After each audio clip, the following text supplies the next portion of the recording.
So you're basically like, you're a little bit of a real life Ted Lasso. I mean, you're the first full-time American performance specialist in the English Premier League. Like, how did that come about? It's a mix of knowing the right people, being in the right place at the right time. But then what I also always follow it up with is at any given time when you get an opportunity, your reputation is going to get pressure tested. And I think at that point, I've always been in a place where, my reputation helped me, you know, seize opportunities like that. I had just finished, uh, you know, 2.5 great years with Columbus Crew under Ziggy Schmidt, God rest him. And we had won MLS Cup in 2008 together. And then, I had spent two preseasons, 2008, 2009, in the UK with the crew as a part of our preseason. And we spent both of those preseasons either playing or training at Everton Football Club's training ground. So we got to meet those folks. We got to meet David Moyes and his staff and the high performance group. And when I caught wind, that the opportunity was available, it was because David Moyes had already hired an American company. At the time, it was called Athletes Performance. Now it's called Exos. He had already hired that company to be a part of the high performance team at the club. There was a point in 2009 where the relationship with the individual that was filling the contract just soured with the club, and they had moved that individual on. And now there's this opening, and the company, Athletes Performance, along with Everton, was just looking for the right person to fill the role. I have known folks at Athletes Performance for a long, long time, and they reached out and said, would you be interested in applying for this? And at the time, I had just signed a brand new contract with Columbus, and so I had to say no. But I don't know why I did it, but in that new contract with the crew, I stipulated that at any point, if I received an offer to go abroad or I received an offer for the men's national team, I could exit my contract. And thank God I did that. The only rule was I couldn't leave until May 31st. So when they reached out, I said, I'm really interested, but I can't do anything until May 31. If it doesn't get filled, please let me know. June 1st, I got a phone call. I said, do you still want Wow. it? So thank That's goodness. cool. I think there's, a lot of people on paper that were probably more qualified than I was, to be honest.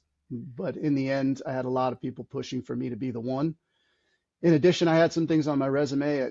In performance coaching, I'm also a physical therapist, which is pretty rare for a performance coach. I think it separated me from the group. And long story short, I had people, right circumstance, right opportunity, but at the same time, when they called and investigated who I was, my reputation thankfully was able to, seal that for me. So there it is. I end up Yeah. in Europe, and it changed the course of my career, changed the course of my family. My daughter was born in the UK, and all of a sudden now Yeah. we have this connection to people thousands and thousands of miles away on a different continent. Well, that's the case, I think, a lot of times with breaks. Like whenever you get a break, it's Yeah, like, am I good at what I do?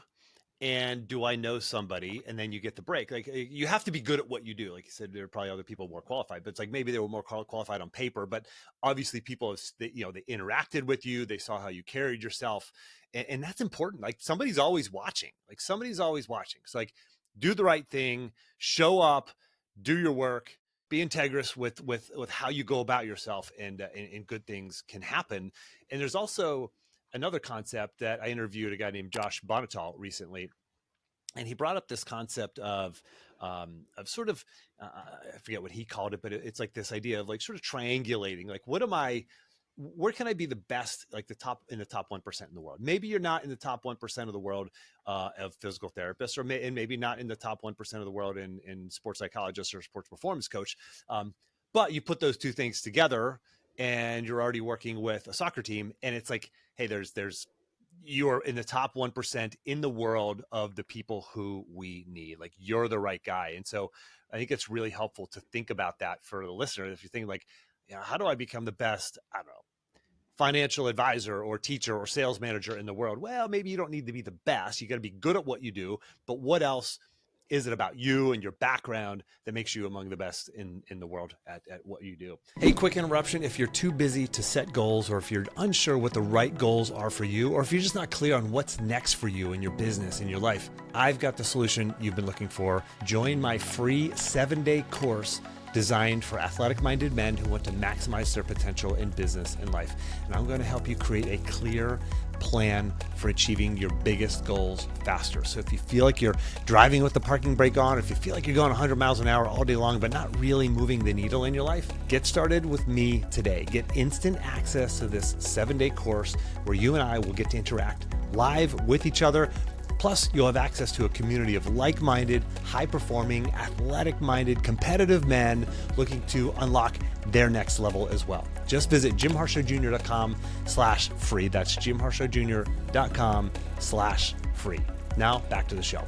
So what was that like working in English Premier League? What was it like standing on the sidelines of a game and being at those games and working at, this is I imagine by a lot of standards, it's the biggest sports league in the world. Yeah, my hair was on fire at first, to be honest. You're in it, and every day seems like you're on another planet. To as far as I was concerned, I'm in my mid 30s. At this point, I'm trying to get comfortable with something as simple as I'm driving on the opposite side of the road. I'm Yeah. I'm asking for chips and I'm getting French fries. I don't know what's going on here. The entire staff was Scottish. I don't understand a single thing anybody's saying. And their accents were super thick and heavy. And there's times when we'd be at the table and, there's discussions taking place and coaches need to talk quietly. They don't want players to hear. So they're all discussing something. Their volume is so low already. Plus they're speaking with an accent I can't understand. And then they look to me and say, "Isn't that right, Tash?"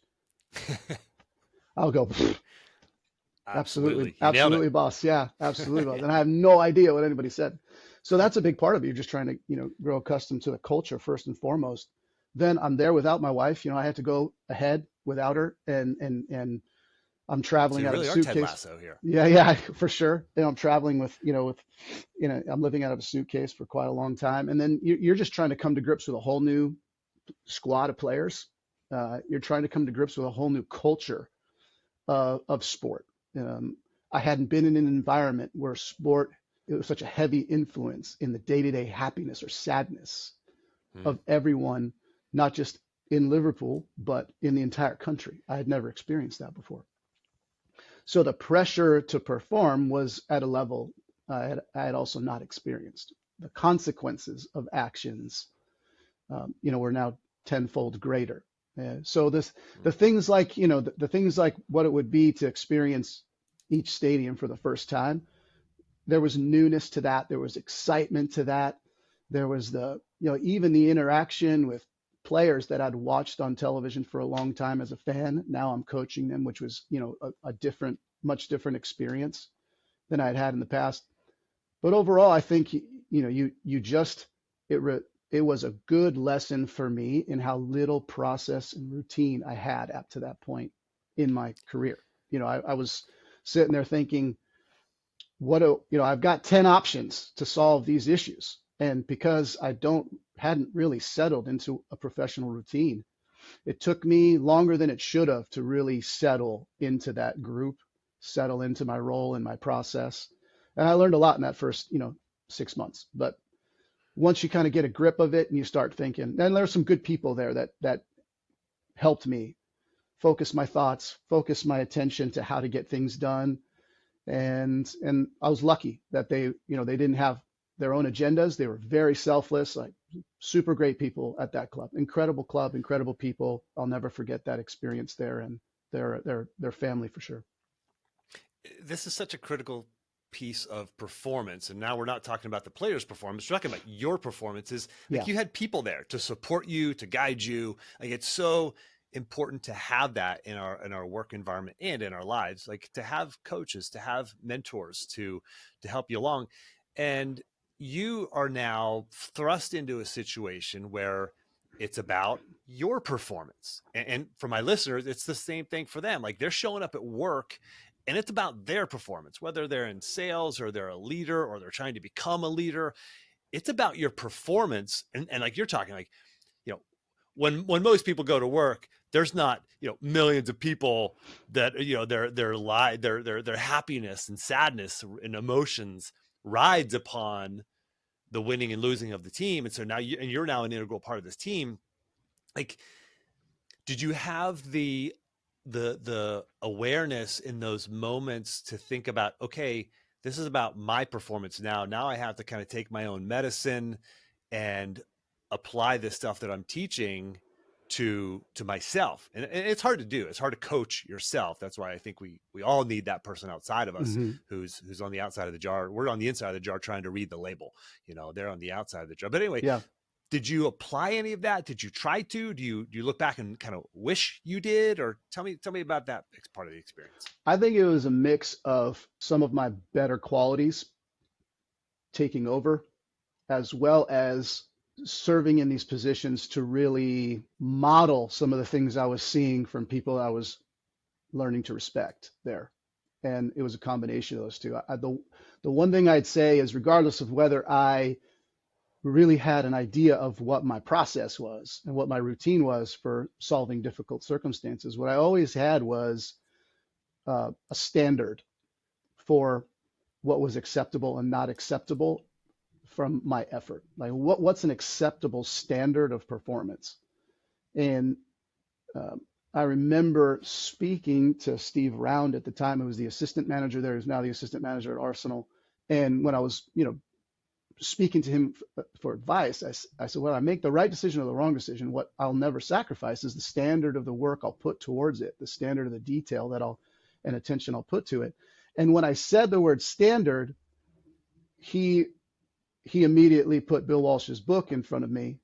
The score will take care of itself. He says, you need to read this book. That was the start for me of understanding the true power of having process, the true power of having a dedication to the standard at which you fulfill and execute your process. It's not about winning and losing. It's about Hmm. day-to-day execution of your role, day-to-day execution of the details of your role. And I will say from that point forward, I had a completely different perspective on how I was going to approach my days. And then they call me coach.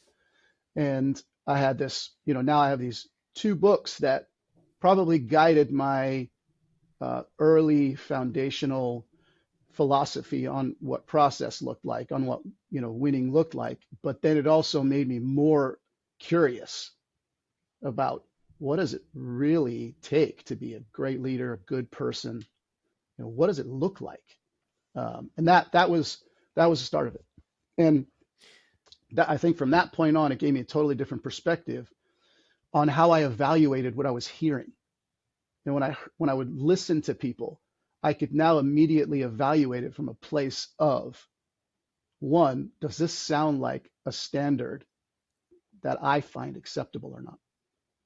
I started to separate myself in a way to make sure that I wasn't going to be negatively influenced by individuals that felt comfortable with a different standard than I did. And that was the beginning of me just focusing on, listen, you know what your role is.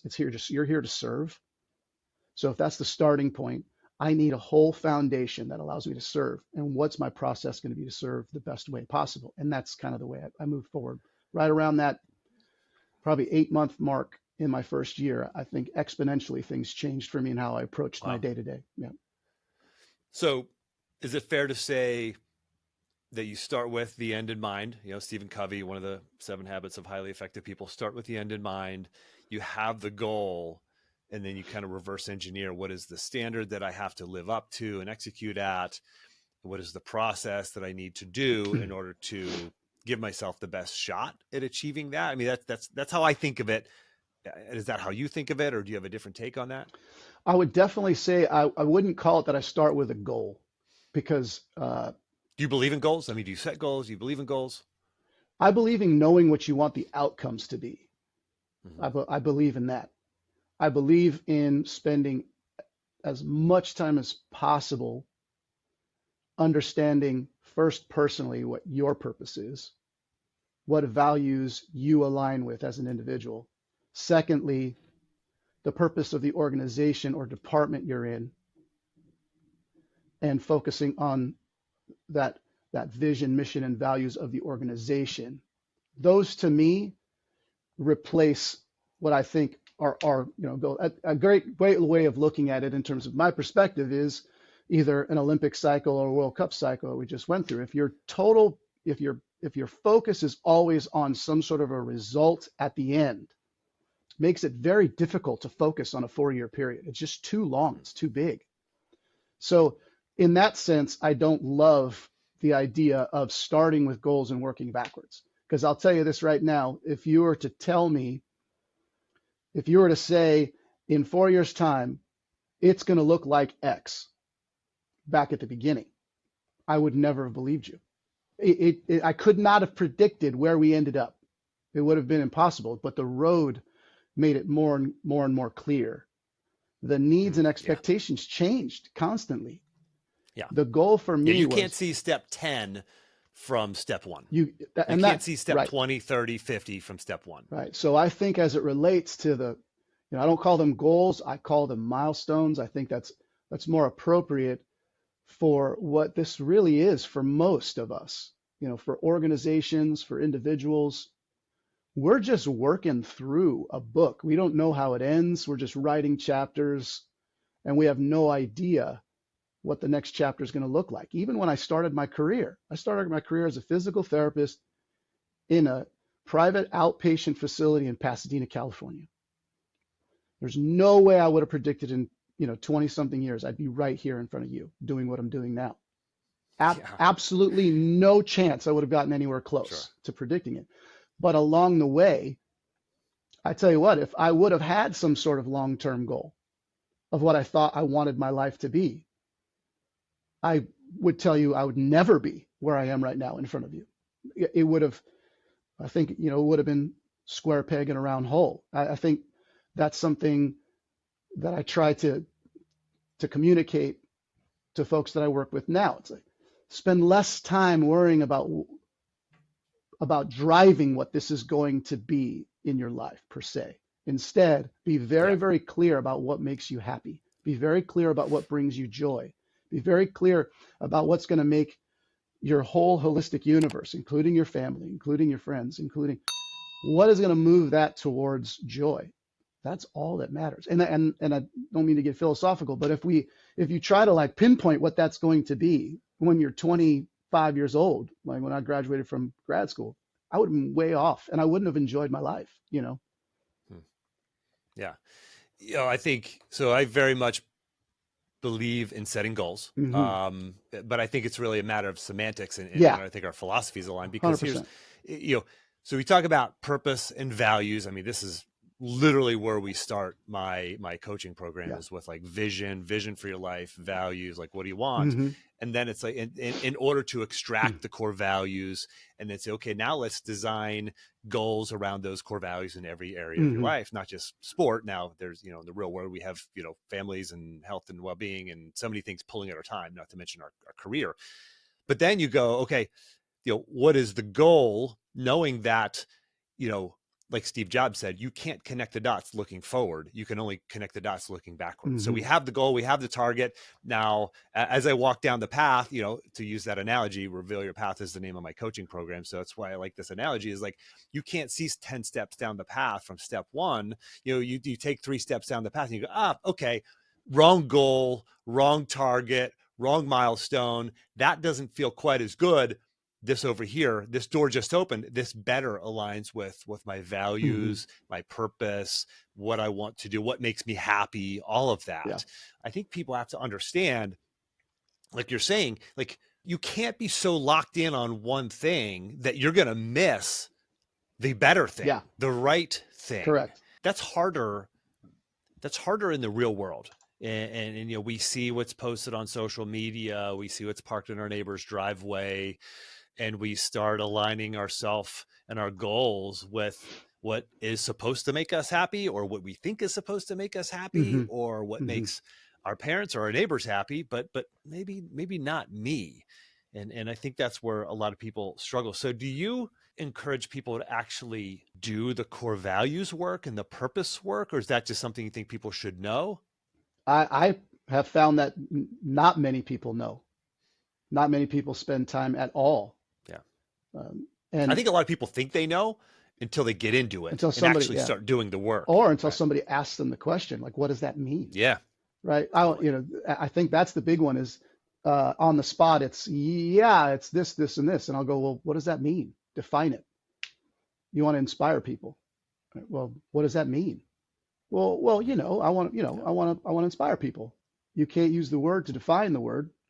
Right. What do you, I would say this, I've spent less time trying to connect goals to something quantitative, to be honest. If somebody said, I want to, my goal is to earn this much in this quarter of profit revenues, whatever it might be. And I do love that. Like, don't get me wrong. Like, there's always this motivation to try to achieve something tangible. But what I say to that is, guys, that's easy. That's an easy thing to do, right? You evaluate what things have looked like from quarter to quarter, what things have looked like from year to years past, and you just evaluate what would be a great increase. That's easy. Instead, set goals for how you want to make people feel. Set a milestone for how you want to affect something else or someone else, right? I want this individual's, uh, you know, life happiness to grow. If you're going to set goals for your team, set goals for yourself and how you want to affect your team. I think it's harder. It's more complex in terms of the contextualization of something like that. But as you're trying to create a way for the milestone to create meaning for yourself as an individual, as a leader, spend more time evaluating what a milestone that's defined by how you're going to make other people feel, how you're going to affect other people or the institution as a whole. Those to me create more power. They create the ability for a sustained energy. A lot of times we just run out of gas at a certain goal, either because it was the wrong goal or we projected too far forward and it's difficult to feel connected to it because it was so far ahead. A lot of the times it's because it's not really connected to anything that has some sort of meaning beyond yourself, right? I think that's what's great about thinking about other people first in these milestones is there's so much traction and magnetic pull when you realize you're involved in something that's bigger than yourself. That's it's pretty motivational. So for the listener who's saying, okay, I've got revenue goals that my boss has for me, or I have, revenue or whatever it might be, right? Units moved, whatever it is in the listener's world. They may be listening and saying, I can't set goals. They might be saying on how I make somebody else feel. Right. To me, it sounds like, well, if you're setting goals around how you're making other people feel, especially if you're a leader, then they're going to execute well, want to show up for work on time, happy, job satisfaction. They're going to want to stay there. You're going to increase retention, and performance just goes up when you focus on people. Am I right? 100%. Is this where you're coming from? Or okay, 100%. unpack that for me. Yeah, let's I'm leading a team of 7 or 8 people, let's say. And regardless, I'm going to have to set, because I have to please senior VPs, senior Shareholders, yeah, executives. whatever. I have to please the board. I have to have targets quarterly. I have to hit target. I have to set them. I have to hit them. I have to set them for everybody. But what I try to do to get people to understand what I'm saying is, are you also thinking about how you accomplished it? That's an important piece. So in that space, if you were to take the example you gave, and you were to say, all right, for X individual on my team, what I think would be a great year would be that by the end of the year, because of how much effort I put into this individual feeling a sense of belonging in this organization, feeling a sense of empowerment, feeling a sense that out of all the decisions they've ever made, they're in the right place. If I accomplish that as a leader, I'm probably going to accomplish all the other quantitative goals. And I think that's a perspective that's difficult when you're young. I would have had a really difficult time kind of letting go of the quantitative side of it. But the funny thing is you're not really going to be able to get away from the quantitative milestones you have to set in in the corporate space. Like that's natural. I think it's healthy to do that.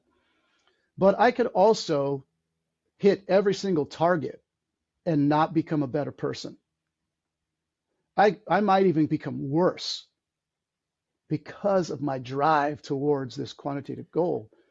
So this is going back to purpose. Yeah, This is connecting your work yeah, to who you yeah, are, who you want to be right. in the world, how you want to live, the legacy that you leave, all of that is so much bigger than the target, Yeah, the revenue for target. sure. And I think personal growth, like my goal for somebody on my team isn't just about whether they hit financial targets. Like I have a personal responsibility to nurture the growth of this individual.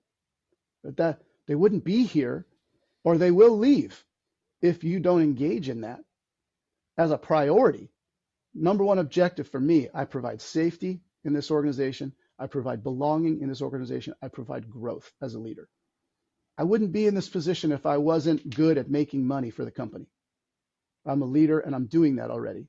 If I want to go to the next level, I'm going to empower people on my team to become leaders like me. Because if you want the company to grow and be sustainably successful forever, keep developing and nurturing great leaders. You're going to be well on your way.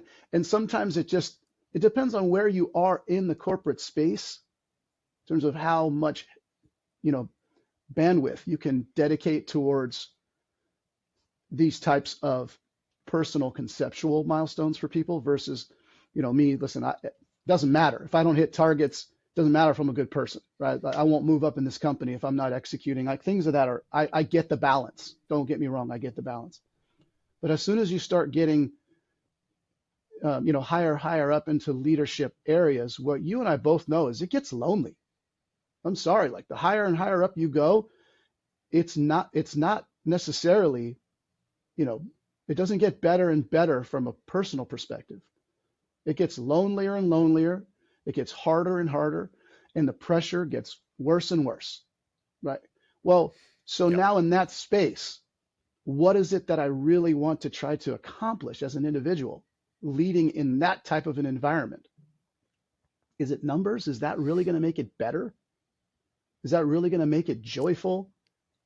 My experience is no.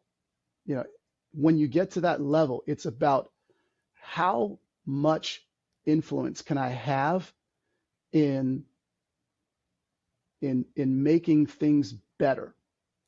And what does that mean for each individual? It's like a snowflake. But what I'd say is if I'm focused on can I make things great? Can I really bring joy? Can I bring purpose to this space that I'm in? Can I connect people to something super sustainable in a way where everybody's experiencing a high level of connectedness and joyful experience? That's going to make this whole thing feel less lonely for me Yeah. at this position that I'm in. Yeah. And that's what I've experienced my whole career. Stress, pressure, like high level pressure, oppressive pressure that crushes a lot of people. Yeah. Yeah. One of my first clients ever called me up and asked me for coaching out of the blue. And he's the head Olympic coach, and said it's lonely at the top. That was the reason he Hmm. gave me. He's like, this I need you in my corner Yeah. here because it's lonely at the top. And I want to point out to the listener who's not, if you're not a leader, you want to be a leader, you can still do all of this. Like this is all part of the Hmm. process. This is all part of, becoming a leader, proving yourself, positioning yourself for the next promotion, be given the title of a leader, even if you're not a leader. Um, and it's very easy to think that you can't do anything from where you are, but you can. Mm, You can. for sure. So I want to shift a little bit, Steve, and talk about routines and habits. Hmm. Routines and habits for peak performance in the real world, in business, in life. Are there any things that you do, whether it's morning routines or habits that you do now or have done over your career, that you feel have really helped you perform at your best? I was definitely a product of that period when General McCraven's make your bed speech came out and went viral.